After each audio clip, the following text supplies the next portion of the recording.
Hello, everyone. Let me know if you see me. Let me just double check here. All right, so let's see. Drop a hello if you do see me. All right, 15.3 thousand people in this group now. Amazing. All right, let's see who has joined me here. Just gonna see if I can see all of you. I see 2 eyeballs. Drop a hello. I see 6 eyeballs. I'm trying to tag. Hold on here. Drop a hello if you see me. Okay, I see Jennifer. Jennifer has popped in. Jennifer, 2 Jennifers, Jennifer Leah, Jennifer Goran. Let me just make sure. Just make sure everyone can find me here. Sorry, so we're live on hormones. All right, I see Sabine dropped in as well. And I just said hello to everyone. I just tagged everyone. I see Reza, Sandy, Melody all dropped in to say hello. Awesome. All right. Sorry. So just making sure people can see me and I can see you.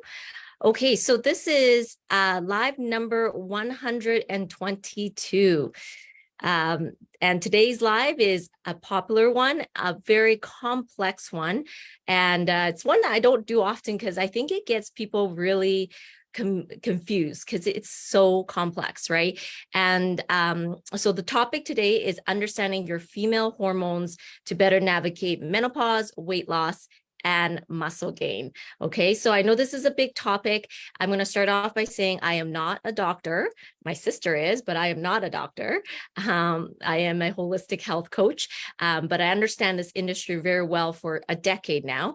And so obviously working with hundreds, if not thousands of women and specializing with menopausal women, I really have gotten to see firsthand what it looks like when you do certain things, when nutrition is a certain way, when exercise is a certain way. And I have a lot of the experience backing it up and then a lot of the research that goes behind it as well. So that's really the reason why I know this so in depth is because my specialty is working with women in this age range. So I've been able to see women between 40 to 65 to even 70, how they've been able to change their bodies because of the different hormones and the impact of when one happens to the next or all of that. So take this as general education. If you are joining me on YouTube later on, again, I'm not a doctor. So if you have specific medical conditions, you need to obviously consult your doctor and, specific things in regards to hormone replacement therapy, those types of things are to go to your specialty doctor, right? Okay, so today is more to help you understand better what's happening in your body.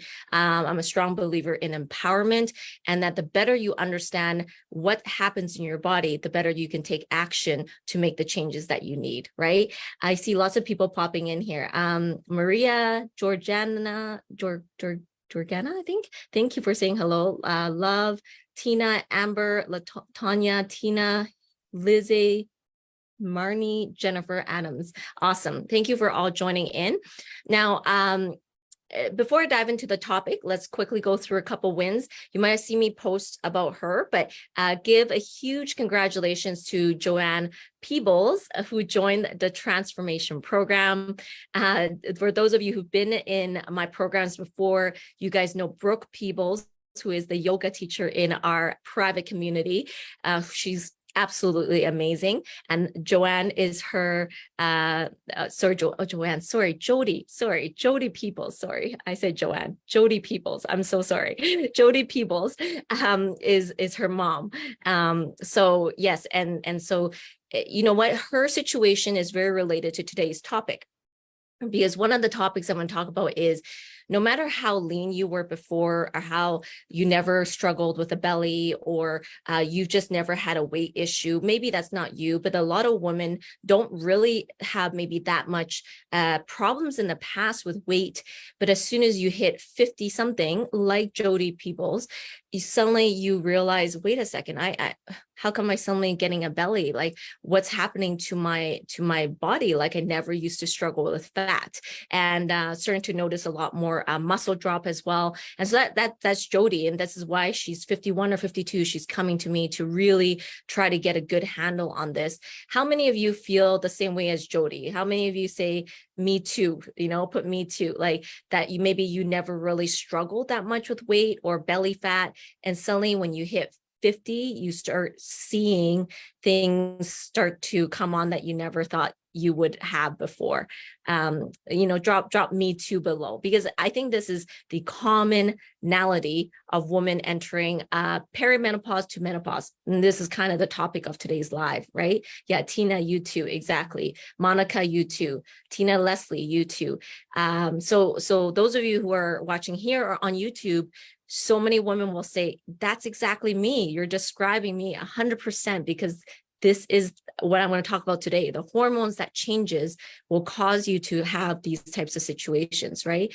Hi, Debbie. Everyone say hi to Debbie. She's back from Mexico. She just turned 65. Woohoo! And she's one of the beautiful angels in our community. Rosalie said, yes, never any belly fat until late 50s. Yep. And that's 100% the situation with menopause and the changing hormones and what happens in your body. So so I just wanted to give a huge shout out to Jody Peoples for joining the transformation program, which is a custom coaching program where I custom work with her on macros, calories, inflammatory markers, and build her program for her body, all of that. It's a very highly customized program. I also want to give a huge shout out to all our 21-day anti-inflammation system registrants. We are starting next Monday.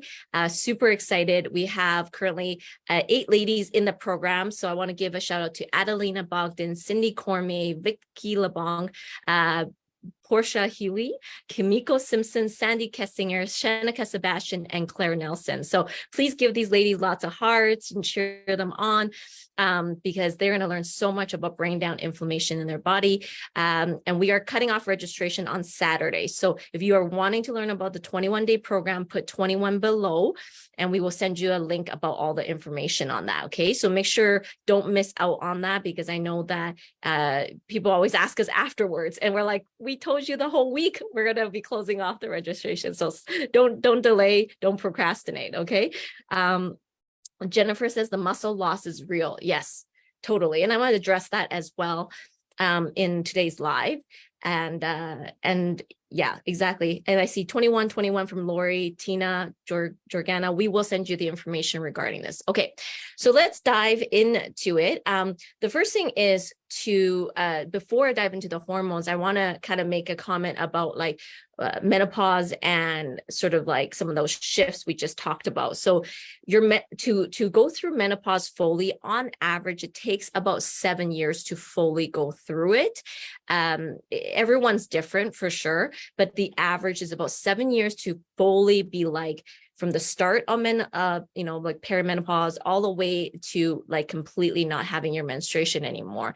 So even if you were a normal weight before, if you didn't change your nutrition, or if you just ate the way that you ate before, it never worked on the quality of your nutrition, and you didn't change things in what you do in your exercise, what you did over here, and you do exactly the same thing over here, 6-7 years later, if you didn't change it, you will gain weight. Even if you didn't change anything, like you did exactly the same thing between like before till 7 years later, you will still gain weight. And the unfortunate thing is you will gain weight from going from your hips and your thighs to your belly. And it will actually deposit as visceral fat. And obviously visceral fat, belly fat is the most dangerous type of fat. And so this is just to start off by saying, like, even if you were lean and skinny before, you like said, I never changed anything, I did exactly the same thing, why is my body changing? Is your body will change and it will deposit more fat. as you go through menopause, unless you fully understand the changes of hormones in your body and understand what you need to do, which is what I specialize in. That's why I specifically talk about so much around lifestyle changes you have to be aware of as you enter menopause, right? So hi, Deborah, it's good to see you. And Claire, what if you had a hysterectomy? You still, it's like, yes, there will be some changes in your hormone, but the thing is you still have your like ovaries, you just don't have your uterus, right? Hysterectomy, you still have changes in hormones, and those changes in hormones as you age still affects it. It is going to be slightly different, but it still will affect you, these changes hormones as you age, right? So let's first talk about hormones and what it is, right? So hormones is chemical messengers in your body, and they are produced by various glands that travel through your bloodstream, and then they regulate all your physiological processes. And there's many different glands, from the hypothalamus to the pituitary gland down to the adrenal glands. But these are all signals that are being sent throughout, which is why it's called the hormone highway, right? One thing affects the other and it travels down your body. So I'm going to talk a little bit about 10 different hormones. And they're going to be like, there's different prominence of them. I mean, there's going to be obviously the ones that are most prevalent of why menopause is happening, like estrogen and progesterone. I'm going to talk about those, but there's going to be a lot of other things that I'm going to talk about that may help you understand better what's happening in your body. Okay. So first of all, let's go into estrogen. Okay. So as you know, estrogen is your primary female sex hormone, and it regulates your menstrual cycle and supports your reproductive health. Okay. But with estrogen, it also really, it's important. The presence of estrogen is important for bone health, for your vaginal health, and supporting your cardiovascular system. So with menopause and the decline of estrogen, you are going to see, symptoms of like, hot flashes, night sweats, mood swings, and vaginal dryness because of the estrogen drop. Okay. So you're going to see, and with the estrogen drop, you're also going to see muscle decline a bit faster because I forget who just said it earlier, but estrogen, the muscle loss is real, Jennifer had said, because estrogen actually kind of keeps your muscles a little bit more intact and has better resistance, to catabolic effects. So with decrease in estrogen, you just get all these effects like in your body and the hot flashes, night sweats, like I said, but also like decrease in muscle. Okay. Yes, Debbie, happy to see you in the group. Oh, you're talking to someone else, I see. And then the second thing is progesterone. So your progesterone also obviously decreases as you head into menopause, because progesterone actually prepares your body for a pregnancy. Once estrogen starts to decrease, progesterone will also decrease. And with this decrease, it will affect your menstrual cycle. That's why those of you in menopause or perimenopause, you will have very irregular cycles. That's correct. A lot of you say like, oh, like you won't get it for 2-3 months and suddenly you have it again. Is that true? A lot of you that are in perimenopause. So you would have very irregular menstrual cycles. And because of the shifting of estrogen and progesterone, you are going to have potential mood disturbances because the hormones are fluctuating so much at this point in your life. And so if you feel a little bit more moody and energy and all of that, it's partially because both of these are decreasing. And so Tina, what do we take to get that back? I'm going to continue to talk about this. It's not that you can necessarily there is HRT, hormone replacement therapy, although I am sort of like more on the natural route. And there's nothing wrong if somebody goes to a doctor and they feel like that's the best route to go. But there's just like, no matter what, your estrogen is decreasing and your progesterone is decreasing. So you have to look at lifestyle factors in order to help slow down the effects and help other hormones function more properly. So it's kind of like an interesting answer. It's not like do this and estrogen will rise, but more like understand what's happening, how can we slow down the effects of decreasing estrogen and progesterone, and how can we understand how to help the other hormones to function better as you age. So hopefully that makes sense. So number 3 is FSH, which is called follicle stimulating hormone. Okay, so FSH, follicle stimulating hormone, is produced in the pituitary gland, and it is actually originally the hormone, along with luteinizing hormone, which is 3 and 4 hormones, that is produced, that then stimulates down in the ovaries when you actually have regular menstrual cycles, because FSH helps with like the follicles and getting the eggs ready and so on and so forth.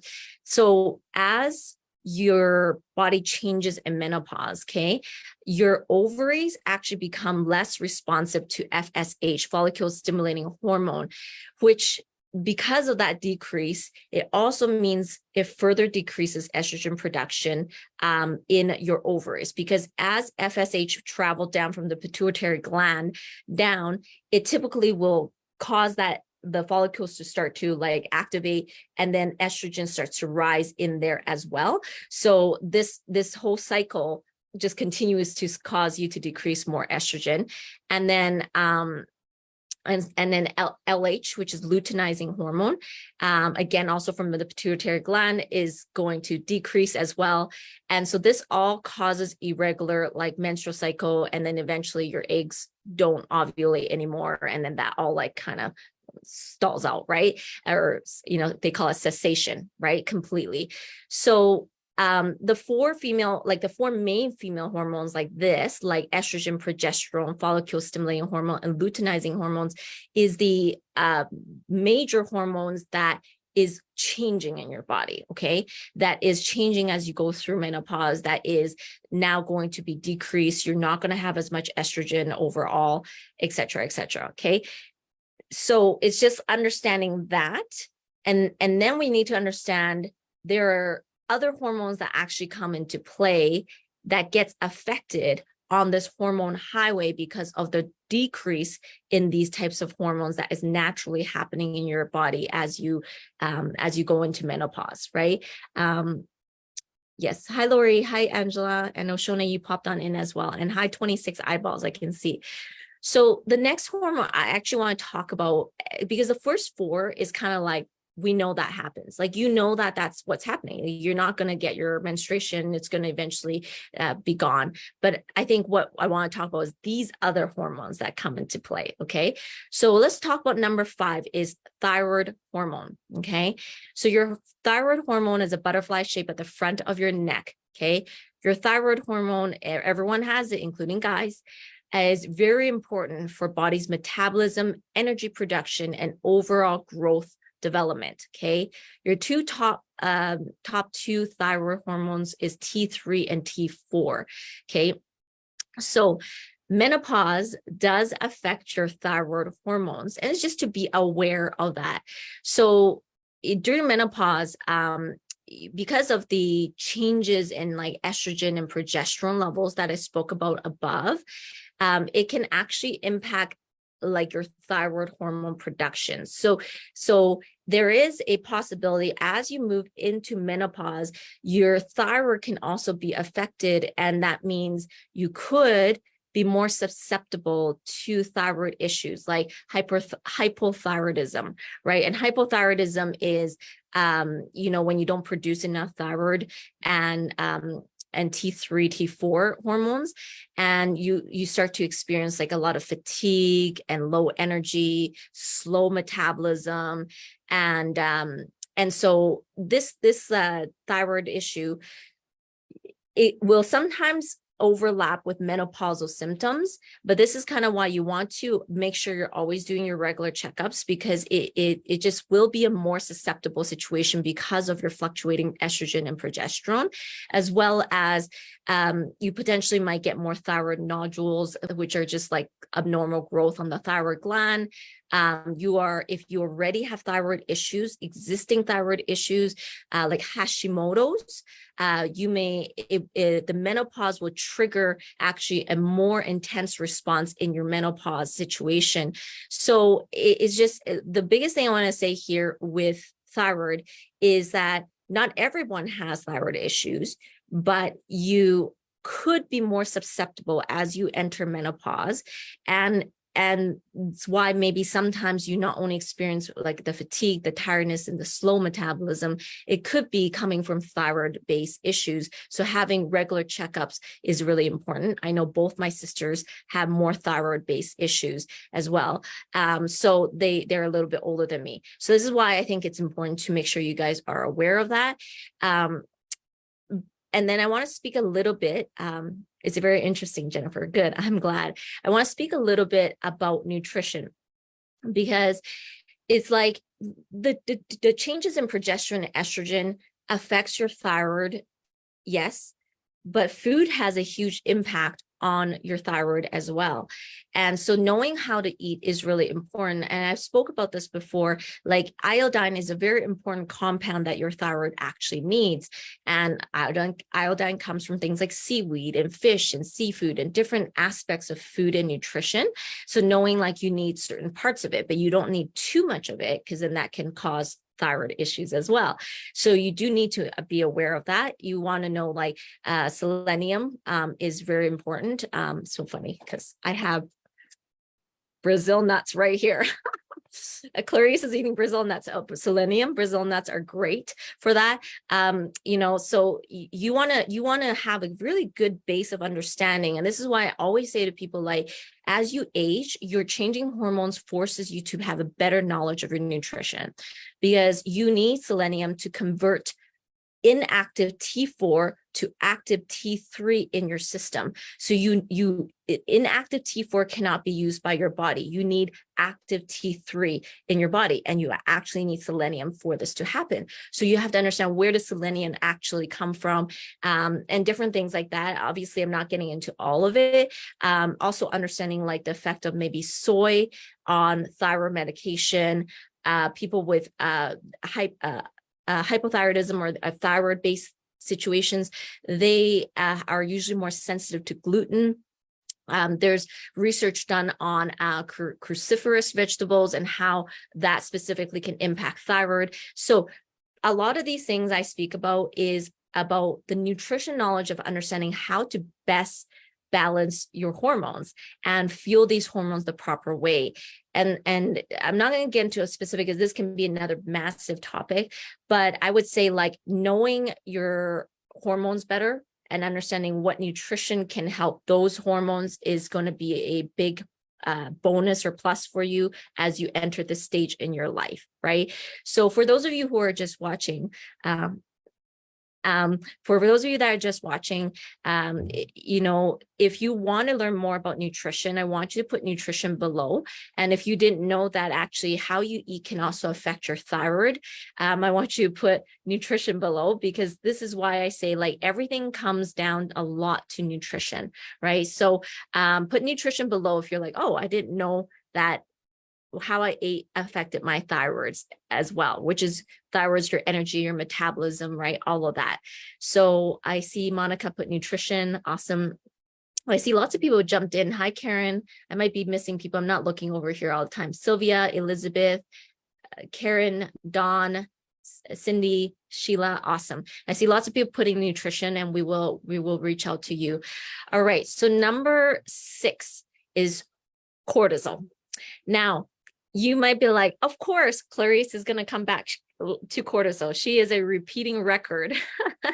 What is it? The broken record. I feel like you just record my voice and then you'll say like certain words over and over again with Clarice, All right. So cortisol. So cortisol is your stress hormone, right? And it is the number 1 belly depositing fat hormone. So it deposits fat into your belly. This is what cortisol is known largely for. Okay.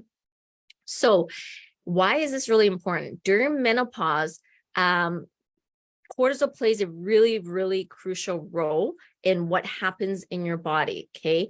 So if we were to say like menopausal symptoms, first of all, so menopausal symptoms, like hot flashes, night sweats, mood swings, sleep disturbances, your body is actually going through so much changes. It's actually already experiencing almost like natural cortisol, if that makes sense. It's stressed. There's a lot changing in its body. So if you don't know how to control cortisol, in addition to what's happening in your body, this will kind of exponentially increase the rate of stress hormones in your body, because already the stress in your body from menopause causes cortisol. And if you additionally don't eat right, have high stress in your environment, don't sleep right, all the stuff I talk about in exacerbating cortisol, that further pushes this up, right? So that's one of the reasons. Now, the second thing is with stress and elevated cortisol level, okay, in your body, this will cause further weight gain, particularly in the midsection, okay? So cortisol it has a signaling that, and there's a lot, okay, I know I'm simplifying it, but cortisol affects insulin and the sugar and its uptake, and then it forces sugar to be more in your bloodstream, then it doesn't know where to put it, so then it puts it in the midsection. And there's more to it too. Try not to go into too much detail, but like your estrogen and your androgen hormones, so your female hormones and your male hormones, which everybody has, changes in ratio. So it starts to go more in the midsection.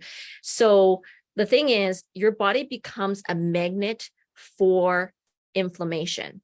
Okay. I'm going to say this again. As you enter menopause, your body becomes a magnet for inflammation because of all the shifts and fat being deposited to your belly. You start having visceral fat, and visceral fat is the most dangerous type of fat. By nature, it produces cytokines into your system, pro-inflammatory markers that shoot through your system. And with these hormones changing, it's forcing fat into your belly area. And so you have an inflammatory response in your system by being into menopause. And on top of that, if you don't know how to control cortisol and stress in your life, this will exacerbate it faster and faster. So for some of you who have gone through stressful situations in your life and you're going through menopause, you might notice that your belly gets bigger and bigger, and it starts to just go it's like you can't stop it. Like the belly is just growing, right? So this is there because of all the shifts in hormone during this period in time. I'm curious how many of you have experienced this, where you feel like you just seeing the belly come on faster and faster, and when you're stressed, the belly gets worse. How many put belly below if that's you? Put belly below. Hi, Diana. Good to see you. Diana's in the muscle accelerator. She looks amazing. Her physique. Yeah, anyways, I won't say it, but Diana's definitely in the age range of all of you. So she is looking amazing. No more belly for that lady there, right there. I'll tell you. Sheila, you said me. So yeah, you've experienced that. The belly gets worse when you're super stressed. And sometimes it just seems to come on really fast, right? And it's because of these situations that's really happening. As well, I see Jennifer also said put belly, with a prolonged exposure to high cortisol, this will actually affect your bone health. Cortisol actually reduces bone density. So if cortisol is present, chronic cortisol in your system actually causes a higher risk of osteoporosis, because cortisol has a inflammatory response. Like I said, it is a catabolic. It forces muscle to break down, and it forces your bones to kind of decrease in bone density. So you don't want high cortisol. You want to understand how to control cortisol as you get older and older. It's something that becomes very, very crucial, right? And I see Marga, me, but I am turning it around. Awesome, Marga. And Shenika, belly, joy, belly. So you guys all have experienced that belly situation with cortisol, right? So one of the things I want to say here, as you can see, it affects your weight, affects your muscles, it affects your bone health, affects your menopausal symptoms. That's why I said it isn't just about estrogen, but the reason there's changes of those is now causing these other hormones. But you notice I'm focusing more on these other hormones because it's actually these hormones that you can control a little bit more and produce better results in your body. So in terms of talking about cortisol, you have to have good understanding of your nutrition and right supplementation during menopause, because your bone health is being affected. Your calcium levels are very important. And if you don't have proper nutrition, that will force what? Further stress response in your system, right? If you don't know how to eat, if your body is under constant stress, it is going to create more cortisol. So they're all interrelated. Like as I go through all these hormones, like one affects the other. But in terms of just specifically talking about cortisol, you're by nature experiencing cortisol with menopausal changes. You might be stressed, causing more cortisol. You don't eat right, then that causes more cortisol. So do you see what's happening in your body? This is why a lot of people say, oh, menopause is so difficult, is because there's actually so much happening in your body. And so I think it's really important that you understand not only proper nutrition, but proper supplementation during this time in your life. And so if you are wanting to learn more about supplements, and, I know I have a few lives that I talked about the supplementation being very important, put supplements below, because this is where you need to learn to, eat right and have the right nutrients involved to be able to help decrease the speed of decline in your muscles and your bone density. Okay, so put supplements below if you feel like you want to learn more about that. Hi, Joy. Hi, Chris and Gail. So as well, high cortisol actually affects your sleep. So yes, I know a lot of menopausal women that I work with also talk about how sleep is an issue. The changes during menopause with your hormones alters your cortisol pattern, and it forces, normally cortisol is the highest in the day, and it declines throughout the day, but it can kind of be wonky and like almost inverted. And so sometimes when you get to sleeping time, you're not tired, or you are tired, but you can't sleep. And so the menopausal changes in hormones causes sleep disturbances, right? I see lots of supplements coming in. So yes, we will send you, I have a live on that and can help you understand that better. Number 5, in terms of cortisol, we're still on the topic of cortisol, is cortisol also affects your mood and well-being. So if you have too high cortisol, you will have lots of mood swings, lots of anxiety and depression. So again, really monitoring that. And as well, prolonged cortisol, exposure to cortisol will actually cause adrenal fatigue. So I forget who I was talking to. Oh, I think it was one of the group instructors that did my 21-day program. And I think it was the same gal who's mentioned she was always sore, achy, but once she did my 21-day anti-inflammation system, she was not achy or anymore. But I believe she had been tested adrenal fatigue at some point. And so, which actually is one of the things I say, like if you are overstressing your body, doing too much, exercising too much, this can force cortisol even more in your system, and it can actually cause adrenal fatigue. And then your body just does not respond to stress anymore. And it doesn't, you're just tired, you're just fatigued, your body stops responding to everything, right? So cortisol, as you can see, is something you really have to learn to manage, and can be manageable because cortisol is not like estrogen, where estrogen is a natural decline in your body as you age. Cortisol is controllable majority of the time with lifestyle management, right? So let's talk about some strategies to manage cortisol. Okay. So the first thing is stress management.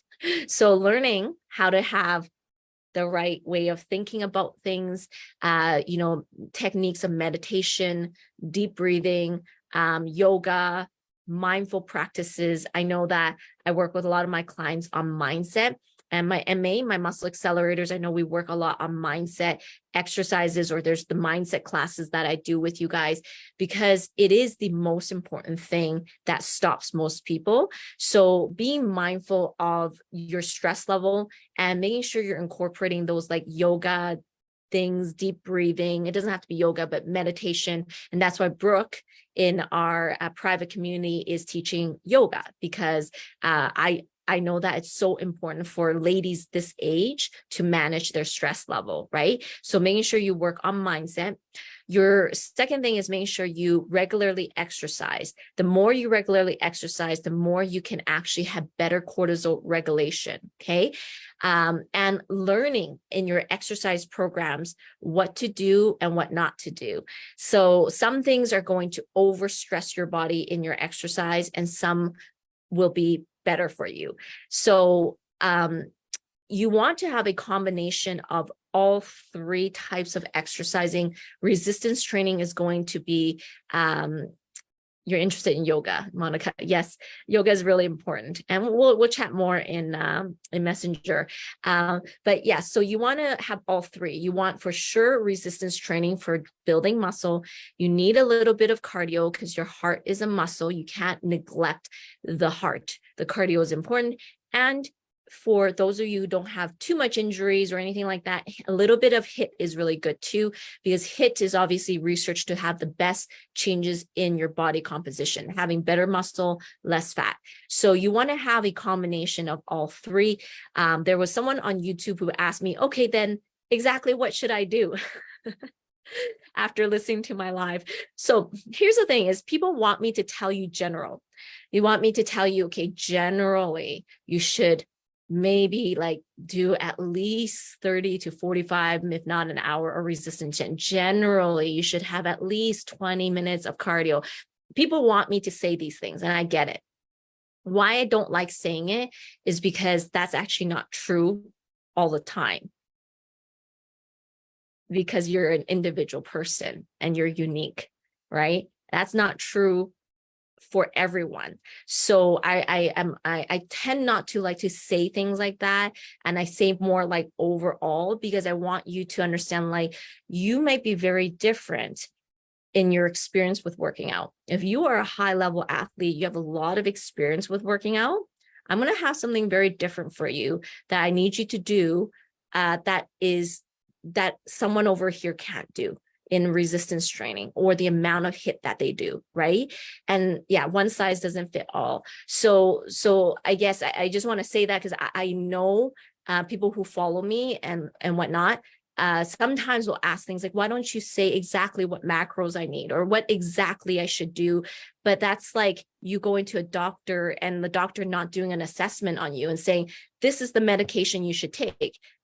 That's not a good doctor. A doctor needs to do assessments and tests before they can actually properly give you the recommendations, right? So this is just to address the comment I saw on YouTube. And so I just want to make sure that you guys understand, I'm trying to teach philosophy and the theory behind it, not philosophy, theory behind it.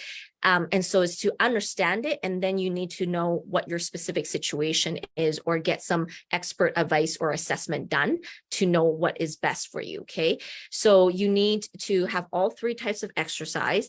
You want to make sure you don't do exercises that overstresses your cortisol level.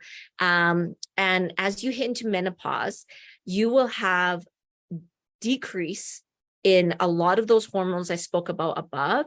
So your muscle decline is going to be faster and faster. So you want to make sure that you're exercising in a way that promotes maximal muscle growth, okay? Maximal muscle growth. This is very crucial. I talk about this in my muscle sculpting masterclass. You have hypertrophy training, which is building bigger sizes of muscle. But you also have strength training, which builds strength in your muscles, but not necessarily more muscle, not bigger muscles. They're both important, but you have to understand what you're doing in your programming to produce the right result that you want, right? And sometimes I find that you know, with exercising, some people are exercising in a way that helps their body move, but it doesn't do much for them building muscle. That makes sense. Like you're exercising to move your body, that's good, but you're not exercising in a way that builds your body. And that's what I am a big proponent of, in particular for menopausal women. I love building muscle for any age. Beautiful muscles is beautiful. However, in menopause, you actually need to learn how to build muscle. And that's what I talk about in muscle sculpting masterclass. In my muscle sculpting masterclass, I talk about the hypertrophy of muscles in the science behind that and the way you need to eat and maximizing the hormones with the nutrition, with the vitamins that actually help you maximize your growth of your muscles. And that comes in my 21-day anti-inflammation system. So again, if you want to learn more how to build muscles, put muscles or 21 below, because this is specific to like muscle building that I'm talking about in that muscle sculpting masterclass. So put muscles or 21 below, okay? I'm sorry, I'm missing some comments here. Work out many years in cardio, sprint, interval training 4 times a week, and strength training 5, 3 times for cardio. Yeah, exactly. So Joy, exactly. So for you, it may be different. You've been doing it a long time, but imagine there's a woman that comes to me who's never really done a lot of exercise. I wouldn't give her the same recommendation as what you're doing, right? And that's what I mean above when people tell me like, tell me exactly how much HIIT should I do? I don't know yet till I know you, right? Like I can't say how much HIIT you have to do. So that's kind of the point of that, what I said above. And yeah, Jacqueline, I see supplements. Hi, Tracy. Tracy's in the FFF program, which we're starting this Friday, the group coaching program.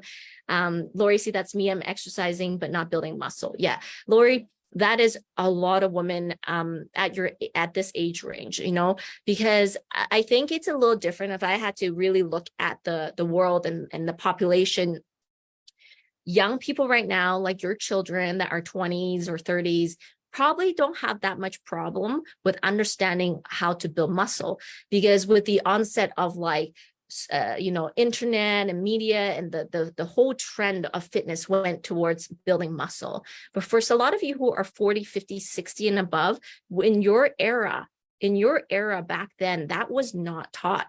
You were not taught a lot about muscle building. You were taught a lot about cardio, and that is not the right approach when you enter menopause, right? So this is why the need for women that are from 40, 50, 60 is so needed, that you need to understand how to build muscle, is because the trend, you guys don't have the knowledge that maybe a lot of the young generation coming up have, and it's changing. I know it's changing because people realize as they age, they have to gain more muscle, and they can't just do a ton of Jane Fonda leg lifts, you know? Who remembers Jane Fonda? I don't know if I was around when Jane Fonda, but I remember seeing her videos and those leg warmers and things like that. So, so I see, okay, people putting muscles, I see that. And Jacqueline says, I'm solid, but not defining like I want to. Yes. And there's more to that too, of like how you build the programming and the nutrition behind it, and the macros dialing to it. Like building muscle is a process, right? So jazzercise and step aerobics, exactly, Jennifer. In the era of like, you guys are 40, 50, 60s, it's like a lot of cardio. And that's like the opposite of what you want, right? So yeah, Jane Fonda is really cool. I know I've seen her video. She with her leg warmers. It's awesome. Okay, so talking still on the topic of managing cortisol. The third thing about managing cortisol is consuming a well-balanced diet, or food eating. I don't like the word diet, but well-balanced eating plan with nutrient-rich foods that has a good balance of protein, carbs, and fat. Now, I speak a lot about this because to have a right balance of protein, carbs, and fat actually ensures hormonal balance. Okay, I'll say that again. To make sure you have the right balance of protein, carbs, and fat ensures you have the right hormonal balance. This is extremely crucial because as you age, it isn't about just calories in versus calories out. I understand there is a certain half truth to that. And there's some like fitness people who are really in about that calories in versus calories out. However, when you enter menopause, your calories in, calories out equation doesn't quite work that way because it is compounded by so many multiple signals of hormones. And I know a couple gurus have talked about this, that as you go into menopause, you have to know the quality of your food. You have to know the quality of your food. It's not just quantity of food. It's not just counting calories. It has to be about, you need to know protein, carbs, and fat. And again, with macros, you have to know where you're starting and really how much fat is on your body and how much muscle is on your body to really determine proper macro ratios. Okay.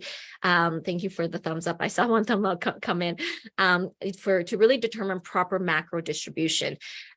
So this again is different for everyone. And there is ranges for sure. Like, you know, I know generally most people's basal metabolism should be above 1,1300. Like generally, I know these things, and you may generally know these things, but the specific macros is really, really, really different.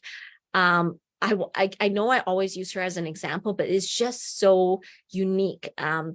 Vivian is now eating at 2,300 calories. She ate more than when I was competing. And she's still quite lean, you know, she's ectomorphic, right? That's her body type. And she had so much trouble before to gain weight, but now she's gaining some awesome muscles. But the amount I had to go through with her to get her to this level of macros is so unique. So what I'm saying is, like, what she needs for her macros is very different from your macros. But what you do need to know is you have to get a very good balance of your protein, carbs, and fat, because not all protein are made equal, not all carbs are made equal, and not all fats are made equal, right? And so we have to really get really good at understanding, okay, what does my body need at this stage in my life? And that will help control your cortisol, because your cortisol is going to spike when it doesn't have the right balance of food. And it's not just calories in versus calories out, right? So yeah, you're a mesomorph, Joy. So mesomorph, you're a little bit kind of like in that middle range, like I am as well. Like you can gain a lot of muscle, but you can also lose. It's actually a good place to be. You kind of have more of an athletic body type, right? So if you don't know your macros, if you are in menopause, and I do want to throw this out, like kind of like a very nice challenge, more like just to make you think, is if you are in menopause and you struggle with a belly and you struggle with weight or building muscle, I really want to challenge you that you learn your macros, you learn macronutrients. This isn't something that's just like a fad. I don't believe macronutrients is a fad. It's not a diet. It is a lifestyle. It is a way of learning how to eat your food. It's just how I eat. And if you don't know your macros, but you're counting calories, then you're missing half of your equation to good hormonal balance in your body, right? So if you are wanting to learn more about macros, I want you to put macros below. And if you want to so put macros below, but if you want to get the live I did that was specifically titled not just calories in versus calories out, I want you to put that live, or just put calories live or whatever, and we will send that to you, because that one I specifically talk about why it isn't just about calories in, calories out, or people who said, oh, I eat healthy. Clarice, I eat healthy. Yeah? How many of you say that? I eat pretty healthy. You eat healthy, but how healthy is healthy? On what degree are you defining healthy, right? Salad is not necessarily healthy. And I know some people are like, what? No. If your salad is not macro balanced, it's not that healthy for you. In fact, you might be doing more harm to yourself by eating the salad. What's in the salad? What kind of dressing is on it? What's your macronutrient base in that salad?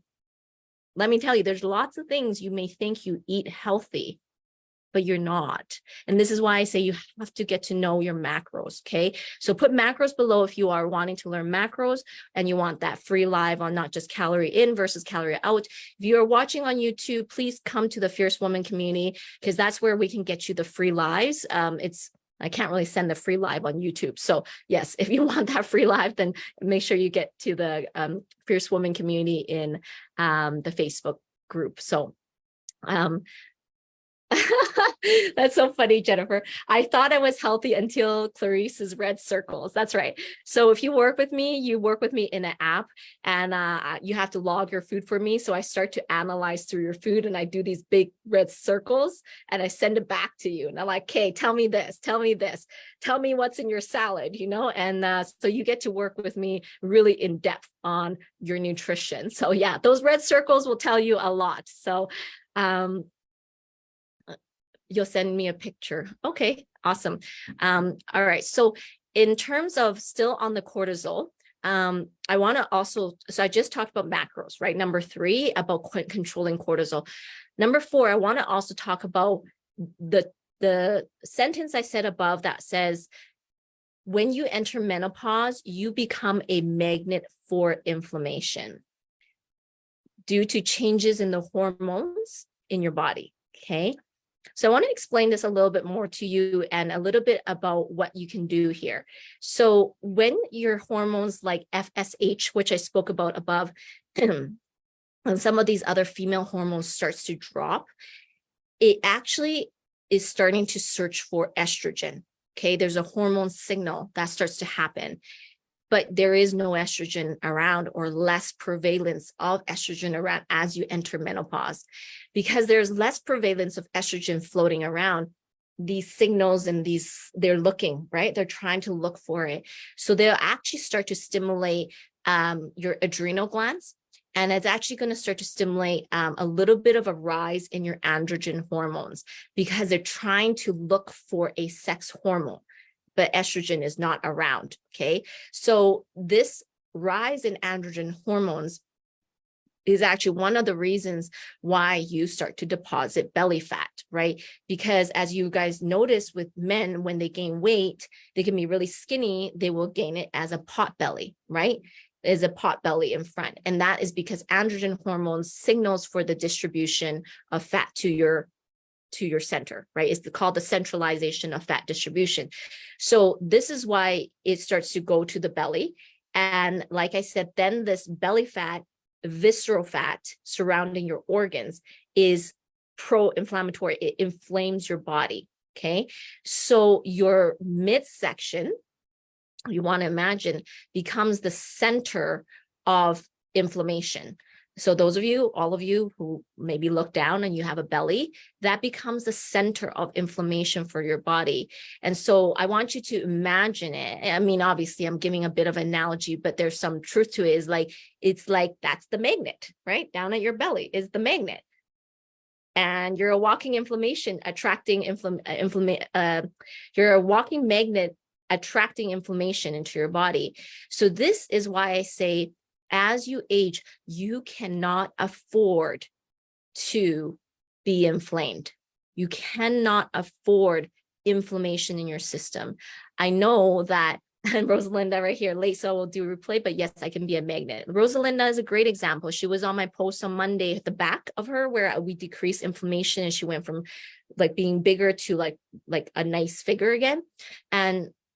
Rosalinda is 64 now, I believe. And so you totally can change that when you work on inflammation.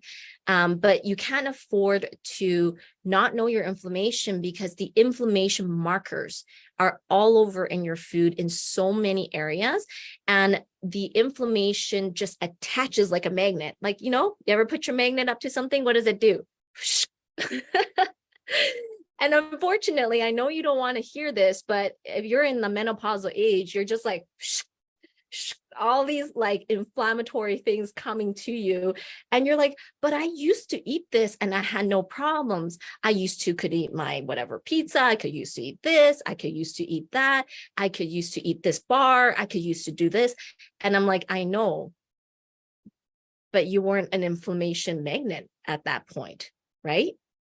And so this is why I speak so strongly about inflammation, because I know that as women enter menopausal period, your inflammation in your system, not only because of all the shifts I just talked about of FSH coming down, searching for estrogen, androgen hormones rising, forcing belly deposits to the center, forcing inflammation up, but cortisol coming in and further exacerbating it. You are constantly making yourself just magnet those inflammation to yourself. And the thing is, I'm glad. Yeah, Joy says so true. And Margaret says, I will sign up for 21 on Friday. I think you will change. It will change your life. I do believe if you understand inflammation, it is the first step to a lot of resolving a lot of the problems that women this age are experiencing, is because the inflammation is too high in your body. And this is why you have aches and pains. This is why you have worse mood swings. This is why you can't lose weight. This is why you have autoimmune diseases that start to happen. It affects so many things. This is why I speak so much about this, right? And so, yeah, we will send you the information for sure, Joy and Marga. So I also want to talk about, like, part of the information is that so a large percentage of your fat deposit, like, it is about nutrition and inflammation. But I want you to kind of look at it that a large percentage of fat deposit is hormone driven, meaning it is driven by a lot of hormone changes in your body. So sometimes it isn't just, that's why it isn't just calories in versus calories out, is you have to know how to manage the changes of hormones in your body to create the right environment to drop the weight and create the right environment to build muscle, right? I wanted to give you some statistics that I saw or heard about that. Right now, for women from 40 to 65 in America, over 65% are classified as obese, okay? So that's 65% of women in the menopausal age that are classified as obese, having a lot more body fat on their body. And by the time they go above 65, the percentage of people who are now classified as obese is 74%. Okay, so this is crazy. 3/4 of women entering menopause and coming out of menopause has too much fat on their body. Right? So this is telling you something, telling you that this is a serious issue. This is a serious health issue that needs to be addressed. And you need to address this. I believe, this is my belief. Number one, inflammation. The number one thing you must address first is inflammation in your system. Okay. And so this is why I speak so much about it. So if you want to learn more about the 21-day anti-inflammation system, which we are cutting off on Saturday, put 21 below. And I think, like, if you want to learn more about inflammation in terms of, like, we have some free lives as well, we can help you and send it to you, but it's not going to teach you to the detail that 21-day anti-inflammation system does, right? So if you want to learn more about 21, put 21 below. Okay.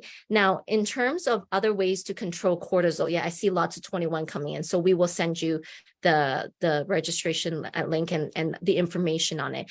So in terms of other ways to control cortisol, these are just like basic lifestyle things, right? Making sure you get adequate sleep, because if you don't have adequate sleep, cortisol starts to rise. You have to make sure you have good support system around you with your friends, your family, and even a community like this is awesome. I know that a lot of you are new. I really encourage you guys to try to be more a part of the community, encourage other ladies, post encouraging things, because there is something that hormonally happens in your brain when you are in a community of people. And it actually is studied that when you are part of a community, you actually help decrease cortisol in your system. So why I always say, like, maintain the positivity, encourage uplift others. I know Jennifer Leah's on here. She's amazing. She encourages every single woman in the group. So, just work on those things, work on these things, even though they're more lifestyle factors and not like macros and things like that. I do think, like, sleep, being a positive person, putting out good energy, encouraging other women is a really important part of having better life, better cortisol, better cortisol management, all of that. So I see lots of 21. We will address you, and we will get back to you after the live. Rosalina says, yep, it wasn't my personality worth the hard work it takes and knowledge from Clarice coaching, a complete lifestyle change to avoid inflammation triggers. Yeah. It's like, I think the big thing for a lot of you to understand is there's a part to it that you can control when it comes to menopausal symptoms, in terms of like, there's things you can do and learn about. And then there's another part to it that you have to recognize is this is the reality of what's happening in your body. And so how can we best manage what's happening in your body? Sort of like what that lady said above, like, how can we like bring back the estrogen, or, all of that. And it's kind of like, you can't really like totally bring back estrogen unless you do HRT, hormone replacement, which again, that's something you have to talk to your doctor about. But it's more like, how do we manage it? And so there's a part that you have to make sure that you're doing your part, but you also have to have a part to learn and understand naturally what's happening in your body and combine the two to give you the best empowerment to move forward, right? So Penny, we will get back to you on that. We have a link that shows you everything that's in the 21-day anti-inflammation system. And just a quick note on that. It is a course. So there's like 6 modules you'll go through, and then there's a last 10 days where you do a anti-inflammation gut reset challenge with me, and you get like lots of recipes to be able to work on your gut system and decreasing that inflammation in your system. So, but we will send more information to you. All right.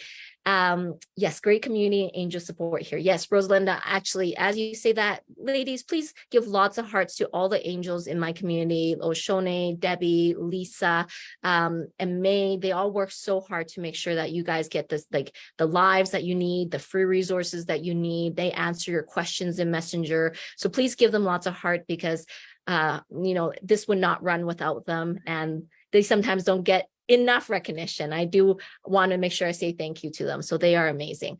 Awesome. So the next hormone, I see lots of hearts for you guys, angels. Awesome. The next hormone I want to talk about, so this is a hormone number 7, is DHEA. Now, it's for some, this may be new. You may never have heard of DHEA, and I'm not going to even try to pronounce it. It is so long of a word. But it is a hormone. The DHEA is a precursor hormone to the building blocks for other hormones in your body, in particular, sex hormones. So testosterone and estrogen. Okay. So why do I want to discuss DHEA? Is because DHEA, just like everything else, will decrease as you age. It peaks during early adulthood, and then it starts to decline as you age. But DHEA is connected to a lot of very crucial hormones in your body, and it affects immune system, your bone health, and mood, right? So in terms of muscle building, this is why I'm bringing this up, okay? In terms of muscle building, DHEA has a big effect on your potential muscle building process, because it affects your sex hormones and what's produced, right? Testosterone, estrogen, but it also impacts IGF-1, insulin growth factors, and other growth factors involved. Now, this is starting to get really complex, and I'm not going to go into all the specific details, but in regards to you entering menopause and with a decline in DHEA, you want to find ways to increase this naturally in your body, DHEA, and the right production of these factors to be able to help you have better muscle building potential. If you have better DHEA and insulin growth factors and human growth hormone, these other hormones that is related more to muscle building, you can improve it through proper exercise and through right nutrition. And I speak about this specific muscle building hormone pathways in my muscle sculpting masterclass, which is also in the 21-day program. At the back of the bonus course, there's a muscle sculpting masterclass. So that's a 3-hour course on DHEA and the hormones and all that happens in your body.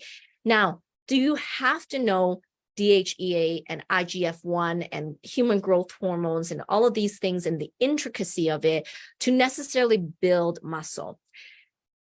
I would say not necessarily. If there's a professional who actually builds out your program and you follow that program, you can still build significant muscle. You don't have to understand DHEA, IGF-1, insulin growth factor, all of these things. But I will say that the better you understand it and you understand what foods you need to eat and how you need to exercise to maximize these muscle building hormones, you have a better chance to build muscle in your body, right? And so that's why I did that muscle sculpting masterclass. So if you want to learn more about that muscle sculpting masterclass, you can also put muscle sculpting masterclass below. One more thing I'll add about DHEA is for men use more testosterone to be able to build muscles. Okay, we all know this. Women don't use testosterone as much. We have testosterone, but it is not free form testosterone that we can usually use. We can only use very little of a free flowing testosterone in our body to build muscle. Thus, under a lot of research, they have already started to find women build muscle in a slightly different way. And we use different hormones like the precursors DHEA, but we, DHEA, insulin growth factors, and other hormones to produce a greater muscle gain. So this is why I bring it up. But again, it's so complex that you're going to need to go through a little bit of a class to get to understand that. So yes, I see the muscle sculpting masterclass. So we will get back to you on that as well. Number 8, hormone. Okay, we're going to go into diving into insulin. All right. So insulin is a hormone as well, but usually you'll hear about insulin connected to diabetes. Okay, I don't know if there's any diabetics here, or there could be. I know there is a type 1 diabetic on here, I think, and then I know most people are type 2 diabetes, which is late onset diabetes, which is impacted by your nutrition. Okay, so insulin is the hormone that regulates sugar in your bloodstream, right? When insulin is secreted, it basically gives a signal to your cell to open the gates so sugar can enter, yeah? Now, if you have insulin resistance, as in these cells don't respond to insulin, right? We're going to have problems, right? Sugar starts to accumulate in your bloodstream, and there's a lot of things that will start to happen. And so understanding insulin's importance is really important for your health for many, many reasons. I'm going to dive into it because as you hit menopause and with the hormone changes, and particularly in estrogen levels affect insulin, okay? So in terms of blood sugar level, okay, with the changes in those hormones, it causes your insulin to be less sensitive, which means higher potential for insulin resistance, which means that if you're not good with your nutrition, you used to could drink that pop, you used to could do whatever you want with food. Suddenly in menopause, it can't handle it. Your cells are not responding to insulin as much. And that's why, again, you have to be better with your nutrition. And the second thing is with menopause, you have a natural decline in metabolism, right? So your metabolism is already like slowing down, all of that. So if your metabolism is slowing down with menopause and your insulin response is not as good anymore, now we not only have less response from the cells, but your metabolism cannot take the amount of sugar that's going on. What do you think will happen? You're going to gain weight faster and faster. And especially if you don't understand how to eat and your carb loading is very high, then you're going to gain weight very fast. You need carbs, just what kinds of carbs, correct? So you need carbs, but just what kinds of carbs? So you're going to gain weight pretty fast because insulin's response is a little different during menopause. Also, it affects your cardiovascular health. Yeah, Jennifer said weight gain, 100%. So those of you who are in menopause, have you noticed you gain weight faster? I'm sure a lot of you are like, yeah, yes. So this is starting to answer a lot of your questions about what's actually happening in your body, right? So, yeah. So, and then the cardiovascular. So I mentioned that insulin resistance and elevated blood sugar levels increase your risk for cardiovascular disease. Okay. So not only is this about aesthetics or anything like that, but you have to know how to eat, because insulin resistance is higher in menopause, a higher blood sugar level. You have more androgen hormones, which is male hormones. And men have a higher cardiovascular risk, higher risk of heart attacks and things like that. When women hit into menopause, you are starting to get those types of risk as well. This is, again, why you do want to make sure you learn your nutrition. I keep coming back to this, but it is about your nutrition, knowing how to manage this, right? You have to, yes. And then number 4 is bone health. So with insulin and blood sugar levels, if it's too high in your body, it will increase the risk of osteoporosis, right? Because not only does the decrease in estrogen already affect your bone health, right? I mentioned decrease of estrogen affects your bone health. Now the higher levels of sugar in your bloodstream will also cause problems with your bone. So bone health becomes a big issue, right? As well, insulin can affect your hormone levels in other areas. So if insulin is too high in your body, it forces a whole chain of reactions of other hormones to happen. There's a lot of complexities to it. I spoke about this on one of my fat lives. It will activate a different type of fat cell response. As well, insulin can activate cortisol more. Actually, it does. I mean, it's part of the pathway. It will affect cortisol in your system. So what did I say above? Cortisol has major impact in your body. So what am I saying here? Insulin is secreted when there is presence of carbohydrates in your system, okay? But this is not to say that you shouldn't eat carbs. What I am trying to say is you need to understand how to utilize carbs. And becomes a very complex topic in terms of how do I use carbs properly so that I can build muscle. Because if you don't eat carbs, if you're carb phobic, you're going to not build muscle, and you are going to have more cravings. So this isn't okay, Clarice said carbs is not that great, I'm going to not eat carbs. It's not this either or. It's like I have to learn how to eat properly. I have to learn my carbohydrate knowledge. I have to understand the presence of when simple sugars enter my body, when starch carbs enter my body, when vegetables enter my body, what happens with all these carbs that actually causes my body to respond in a certain way. Okay. So if you are, I want to come back to this. If you're like, I honestly don't know like what she's talking about, or I'm confused, just put macros or carbs below, because ultimately it comes back to understanding your macros. It comes back to understanding protein, carbs, and fat properly so that you can have the best insulin response. And a lot of my recommendations for women going through my programs, I know I recommend very specific things, has a lot to do with slowing down the speed of entry of food into your system. Why? Because I'm coaching you in menopausal stage. If you are an athlete, I actually need you to have fast speed of food entry, fast speed of a sugar spike if you're running a marathon. But I coach mainly menopausal women. So I recommend a certain specific things to happen in your body that slows down entry of food and speed of sugar and insulin spike because of these hormone situations. Does that make sense? I'm hoping this makes sense to you. So meaning what I recommend to you may not apply to your son. Don't tell your son the exact same thing. Besides, they won't listen. They'll just go eat their pizza, But like, what I recommend to you is not what I would recommend to a competitor about to step on stage. Right.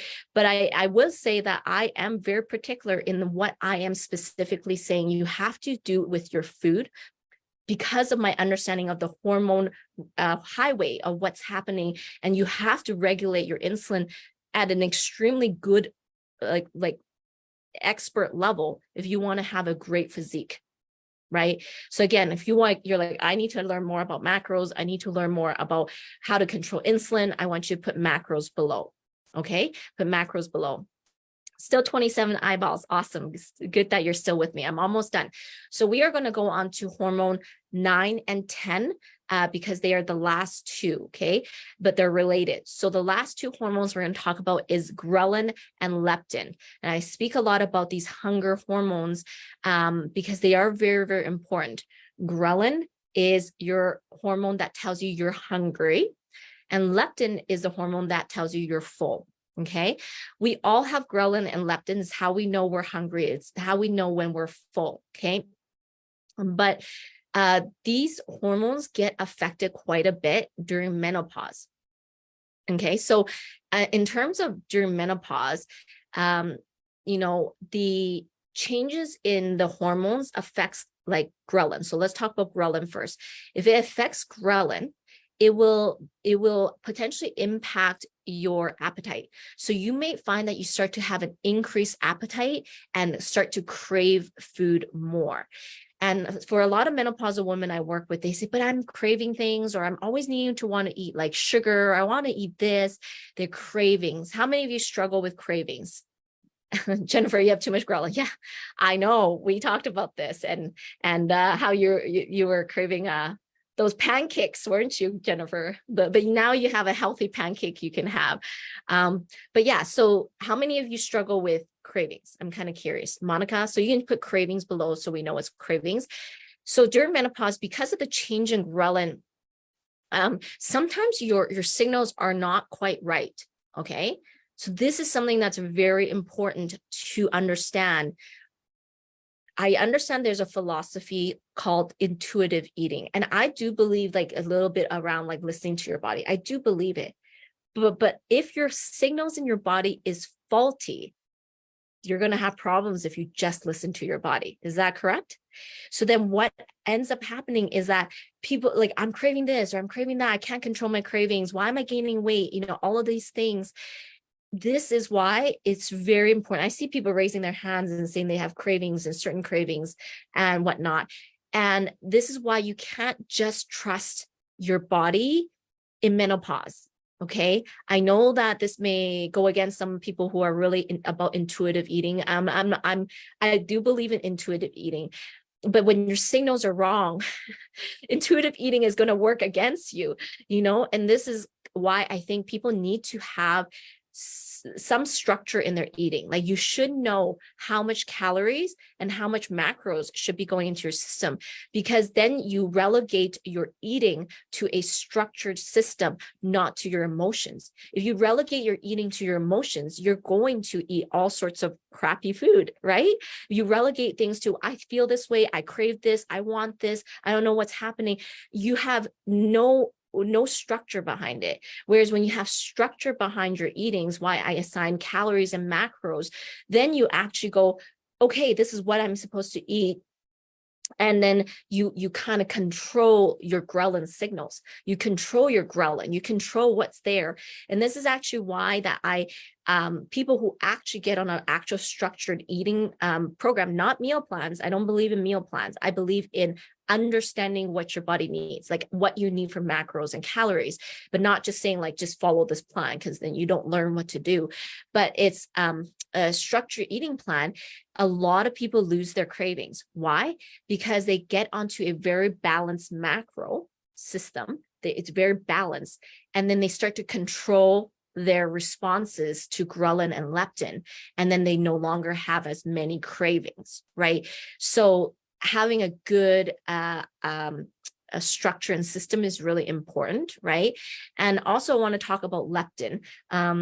Sorry, I know you guys are coming in with lots of, I'm not always looking at the screen. I see people are craving nuts and chocolate. Yeah, and a lot of you have cravings. And then Claire says cravings for sure, faulty signals. Yep, sounds like a problem. I'd have to cap it all. Yeah, Claire. But you are in the 21 anti-inflammation system, so that's going to probably start to help you a lot with some of those signaling already. So, but this already explains a lot to a lot of you who have cravings. But I also want to talk a little bit about leptin. Okay, so leptin is the hormone that makes you feel full, right? The satiety hormone, if I said that right, makes you feel full.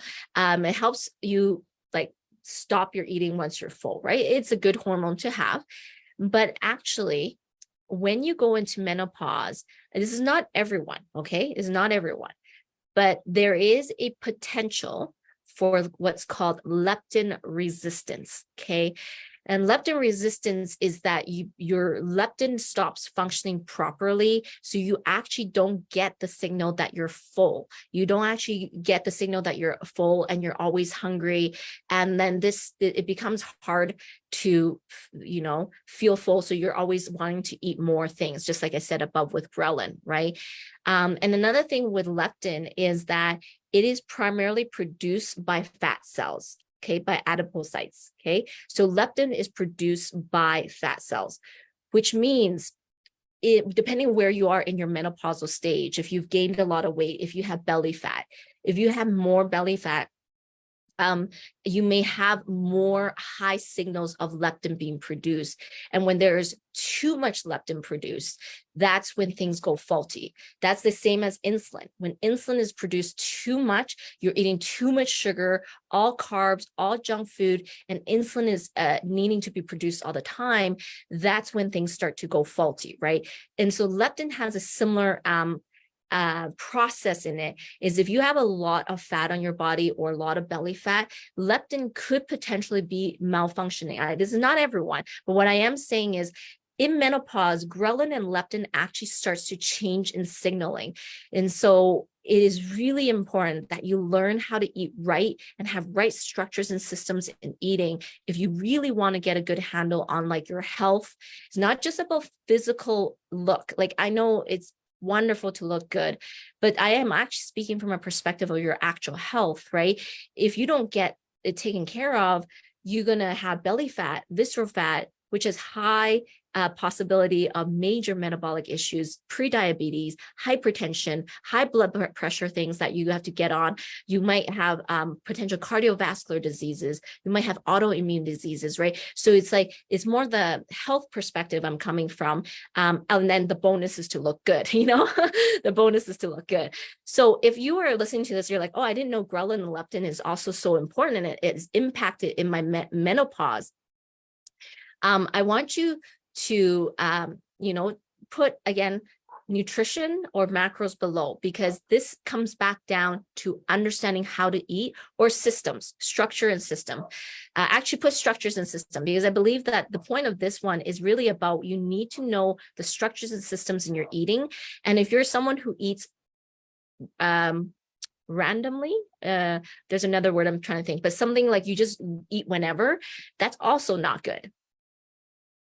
I know some of you are like, oh, that's B. Oh, wait, I skip meals. Oh, wait, I don't eat all day. How many of you eat randomly? I see structure and system, Monica. Awesome. If you eat randomly through the day and you don't eat, then you skip meals and all of that, guess what you're doing to your ghrelin and leptin? What are you doing to your ghrelin and leptin, ladies? So all the pieces and puzzles are starting to click in your brain. I know it's coming together now. You guys are like, oh my gosh, this is why I'm like this. Oh my goodness, this is why I'm like this.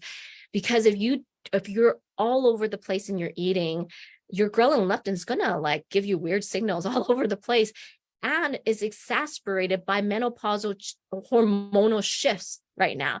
And this is why, like, you might say, but I never had to worry about food when I was young. I could eat anytime I wanted. I know, but it is different when you are in menopause. And that's why you have to be so good with your nutrition, and you need to be on a structured system to get the best results, right? So not random, but grazing. Okay, Marga. But when you're grazing, my question to you is it macro balance, because grazing with no macro balance to it can really radically impact how your hormones function. Because if you have too much carbs in there or too much of one thing, then it'll throw your signaling off, right? So awesome, it's balanced, good. Penny says, that's me, very random due to work, right, Penny? So you got to start to think more about structures and systems in your eating, right? So that is the 10 hormones that I want to cover. I know the first 4, estrogen, progesterone, FSH, and LH, luteinizing hormone and follicle stimulating hormones. Those are your main female hormones. I know that they are going to change no matter what as you age, and these are going to decrease so that you obviously don't get to ovulate and have babies anymore. But then all the hormones after that I discussed, like thyroid, cortisol, DHEA, insulin, ghrelin, leptin, all of these ones is fully, I want you to hear me, is fully controllable by you and the choices you make by knowing how to eat properly in your nutrition, learning how to bring down inflammation in your system, understanding your macros, and understanding how to exercise properly to get the best maximal growth and to minimize cortisol. That in a nutshell is what I was trying to say in this entire live. So hopefully that makes sense. And if you want more information on the 21-day anti-inflammation program, put 21 below, or if you're looking for something like full tilt guidance, then put programs below and we will reach out to help you. And I know we said we'll send some free lives on the ones who had indicated as well. So hopefully this adds lots of value. If you feel like this helps people or other women that you know, please let them know about this group or let them know about this live, because I honestly believe, like I study a lot and I read a lot of medical journals and a lot of doctors. I follow a lot of doctors and surgeons. And this what I'm saying here is talked a lot about in the medical field.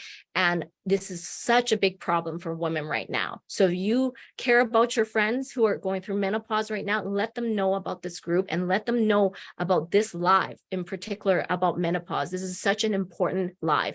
So hopefully this helps, and sending lots of love to you, and I will see you next week.